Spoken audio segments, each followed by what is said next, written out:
कुरान की सबसे बड़ी प्रेडिक्शंस में से एक द ग्रेट रोमन एम्पायर के बारे में थी। जब सुपर पावर रोमन एम्पायर बिल्कुल खत्म होने वाली थी, उसी टाइम कुरान ने कहा कि नहीं, जंग रोमन एम्पायर ही जीतेगी।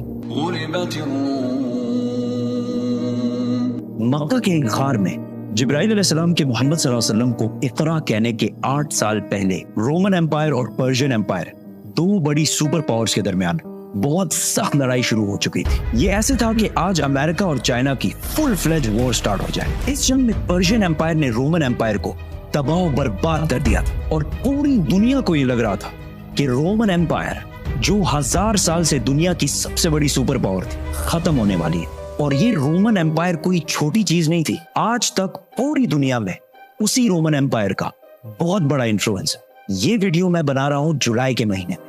पता है जुलाई को जुलाई क्यों कहते हैं? रोमन बादशाह जूलियस सीजर की वजह से, जो रोमन एम्पायर का पहला बड़ा बादशाह था। और जुलाई के बाद ऑफ कोर्स अगस्त आएगा, जो रोमन्स के दूसरे बड़े बादशाह ऑगस्टस के नाम पर रखा गया है। और इस सब के अलावा जितने प्लैनेट्स हैं, जुपिटर, मार्स, वीनस, ये भी इसी रोमन एम्पायर के खुदाओं के नाम पर रखे गए हैं। रोमन एम्पायर इस्लाम से 300 साल पहले दो पार्ट्स में बढ़ चुकी थी, ईस्टर्न और वेस्टर्न रोमन एम्पायर, जिसके बाद वेस्टर्न रोमन एम्पायर तो आहिस्ता आहिस्ता खत्म हो गई। लेकिन eastern Roman empire, Byzantine empire, फिर भी दुनिया की सुपर पावर रही। इस जंग में ऐसे लग रहा था कि पर्शियंस आखिरकार इस रोमन एम्पायर को खत्म कर देंगे। इतना बड़ा काम पर्शियंस कभी भी अकेले नहीं कर सकते थे अगर उनके पास रोमन एम्पायर के अवाम का सपोर्ट ना होता। जंग से पहले रोमन एम्पायर की अवाम अपने बादशाह और अपने फौज से बहुत तंग आ चुकी थी, क्योंकि इस्लाम से 8 साल पहले रोमन बादशाह मोरिस, जिसको अवाम बहुत पसंद करती थी, उसके आर्मी जनरल फोकस ने तख्त से हटा दिया था और उसकी बीवी और 8 बच्चों को उसके आंखों के सामने बहुत ही बुरी तरह कत्ल कर दिया था। और इन सब के सरों को इस्तांबुल ने, उस जमाने में कॉन्स्टेंटिनोपल में, सारी अवाम के सामने लटका दिए थे।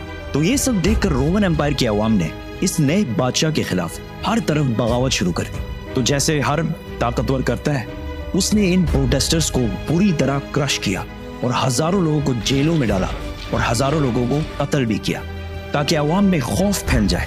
लेकिन आहिस्ता आहिस्ता ये प्रोटेस्ट और भी ज्यादा फैलते गए। ये सब कुछ सुना सुनाया नहीं लग रहा? पर्शियन बादशाह खुसरो ने जब देखा कि रोमन एम्पायर की अवाम अपने बादशाह के खिलाफ हो गई है, तो उसने इस टाइम का फुल फायदा उठाया और रोमन एम्पायर पर हमला कर दिया। और आहिस्ता आहिस्ता रोमन एम्पायर के बहुत इंपॉर्टेंट प्रोविंसेस, सीरिया, इजिप्ट, फलस्तीन पर कब्जा कर लिया। तो आहिस्ता आहिस्ता रोमन एम्पायर की अवाम और फौज को समझ आ गई कि फोकस से ना हो पाएगा। तो उन्होंने अफ्रीका के गवर्नर, जिसकी लोग बहुत इज्जत करते थे, उससे मदद मांगी। तो उसने अपना बेटा हेराक्लियस को कॉन्स्टेंटिनोपल भेजा। जैसे ही वो पहुंचा, अवाम और फौज ने मिलकर पिछले बादशाह को हटा दिया और हेराक्लियस को अपना नया एम्परर बनाया और फोकस के साथ वही कुछ किया जो उसने पिछले बादशाह के साथ किया था। हेराक्लियस जैसे ही बादशाह बना, उसे पता चला कि 90,000 क्रिश्चियंस को कत्ल करके पर्शियंस ने यहूदियों की मदद से फलस्तीन पर कब्जा कर लिया है और क्रिश्चियंस की सबसे मुकद्दस होली जगह द होली सेपल्कर को तबाह कर दिया है। इसकी क्रिश्चियनिटी में वही अहमियत है जो इस्लाम में बैतुल्लाह शरीफ की है। और वो क्रॉस जिस पर जीसस को मारा गया था, अकॉर्डिंग टू द क्रिश्चियंस, उसे वहां से उठाकर अपने कैपिटल थेसिफोन, मदियन ले गए हैं। ये ऐसी था कि आज काबा से कोई हजर अस्वद उठा के ले जाए। कैन यू इमेजिन दुनिया में क्या होगा? इस जंग में रोमन्स किस लेवल तक हार चुके थे, इसका अंदाजा इस लेटर से होगा जो पर्शिया के बादशाह खुसरो ने रोमन एम्परर हेराक्लियस को लिखा था, जो आज तक बिल्कुल ठीक ठाक मौजूद है। फ्रॉम खुसरो, सब खुदाओं से बड़ा खुदा, master of the whole world, to Heraclius, मेरा एक छोटा सा गुलाम। तुम कहते हो तुम्हारा खुदा सबसे बड़ा है, तो किधर है वो खुदा? और उसने जेरूसलम को मुझसे बचाया क्यों नहीं? ये सब दो सुपर पावर्स के दरमियान इधर हो रहा था। लेकिन इससे बहुत दूर मक्का के गार में खुदा ने एक आदमी की तरफ अपना एक फरिश्ता भेजा और कहा, Muhammad, read. इस्लाम ने आते ही यहूदी और क्रिश्चियंस के सारे पैगंबरों को सही कहा, जिसकी वजह से पहले लोगों को लग रहा था कि इस्लाम एक नया रिलीजन नहीं बल्कि क्रिश्चियनिटी की ही एक ब्रांच है। तो मक्का वाले मुसलमानों को ताने देने लगे कि जिस तरह आग की इबादत करने वाले पर्शियंस ने रोमन एम्पायर को तबाह कर दिया है, उसी तरह हम तुम मुसलमानों को भी तबाह करेंगे। उस टाइम क्रिश्चियंस और मुसलमानों का एक ही हाल था और दोनों का इन हालात से निकलना इम्पॉसिबल लग रहा था। इतने टेंस और सख्त टाइम में अल्लाह ने कुरान के सूरह रोम में रोमन्स और मुसलमानों दोनों की कामयाबी की प्रेडिक्शन की। बिस्मिल्लाहिर्रहमानिर्रहीम। पास वाले मुल्क में रोमन्स डिफीट हो चुके हैं, लेकिन इस हार के कुछ ही साल बाद ये दोबारा कामयाब होंगे और वो दिन वो होगा जब अल्लाह की दी हुई फतह पर मुसलमान खुशियां मना रहे होंगे। इन आयत में 2 प्रेडिक्शंस की गई हैं कि आज तो रोमन्स हार रहे हैं, लेकिन कुछ सालों बाद रोमन्स दोबारा कामयाब होंगे और उसी दिन मुसलमान भी अपनी कामयाबी का जश्न मना रहे होंगे।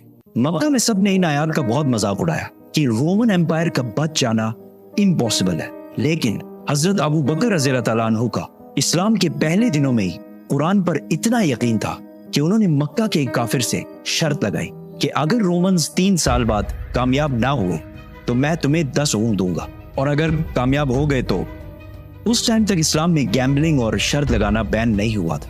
जब रसूलुल्लाह सल्लल्लाहु अलैहि वसल्लम को इस शर्त का पता चला तो उन्होंने अबू बकर रज़ियल्लाहु तआला अन्हु से कहा कि इस शर्त में 3 साल का टाइम बढ़ाकर 10 साल कर दो और ऊंट 10 से बढ़ाकर 100 कर दो। उस काफिर ने ये टर्म्स आसानी से मान लिए क्योंकि रोमन्स का जीतना इम्पॉसिबल हो चुका था।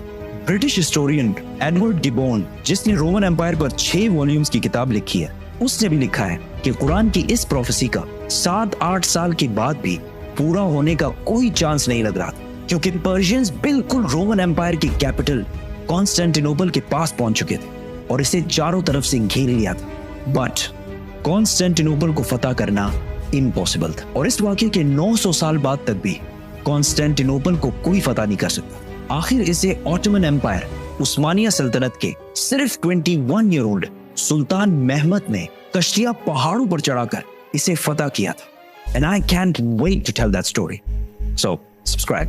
कॉन्स्टेंटिनोपल जब हर तरफ से घेर लिया गया था तो हेराक्लियस ने पर्शियन बादशाह खुसरो को खत लिखा और उससे भीख मांगी कि तुम जो कहोगे हम करेंगे, सिर्फ हमें जिंदा रहने दो। लेकिन खुसरो ने कहा एक शर्त है, तुम्हें क्रिश्चियनिटी छोड़कर हमारे रिलीजन मतलब आग की इबादत करनी पड़ेगी। तो रोमन एम्परर हेराक्लियस अपनी कैपिटल कॉन्स्टेंटिनोपल को छोड़कर ब्लैक सी की तरफ से पर्शियन एम्पायर की नॉर्दर्न साइड पे आ गया और उसी टाइम रसूलुल्लाह सल्लल्लाहु अलैहि वसल्लम भी मक्का को छोड़कर मदीना हिजरत कर गए। यहाँ पर हेराक्लियस ने पोप से मदद मांगी और उसे कहा कि पर्शियंस मेरे खिलाफ नहीं है, ये क्रिश्चियनिटी के खिलाफ है। तो पोप ने पूरे यूरोप से पैसे जमा किए और हेराक्लियस को भेजे, जिससे हेराक्लियस ने पर्शियन एम्पायर की नॉर्दर्न साइड से एक सरप्राइज अटैक की तैयारी की और पर्शियंस पर फुल फोर्स के साथ हमला कर दिया।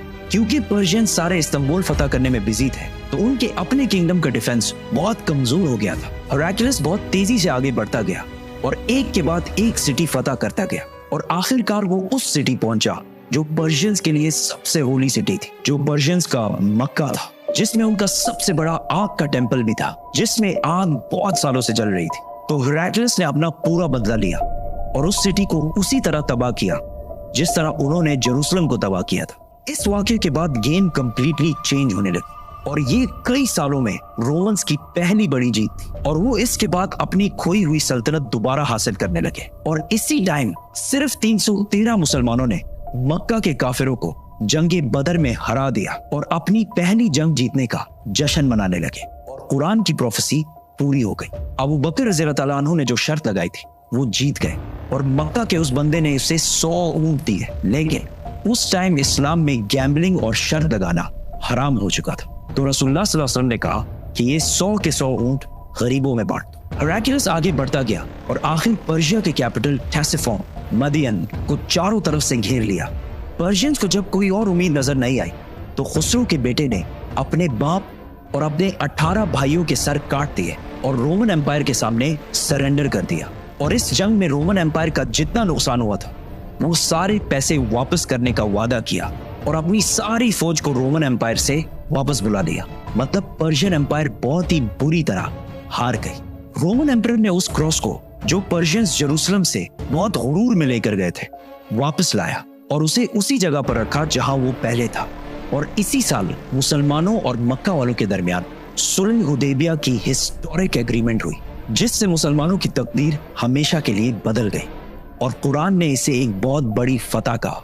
हेराक्लियस अब तो दुनिया का सबसे ताकतवर बादशाह बन गया था। लेकिन सुलह हुदैबिया के कुछ ही अरसे बाद रसूलुल्लाह सल्लल्लाहु अलैहि वसल्लम ने इसी हेराक्लियस को एक लेटर लिखा और इसे इस्लाम की दावत दी, लेकिन हेराक्लियस नहीं माना और अगले कुछ ही सालों में मुसलमानों ने ऑलमोस्ट पूरी रोमन एम्पायर को फतह कर लिया और सिर्फ रोमन एम्पायर को नहीं, पर्शियन एम्पायर को भी फतह कर लिया और आज तक मुसलमानों से ये इलाके दोबारा कोई भी नहीं छीन सका।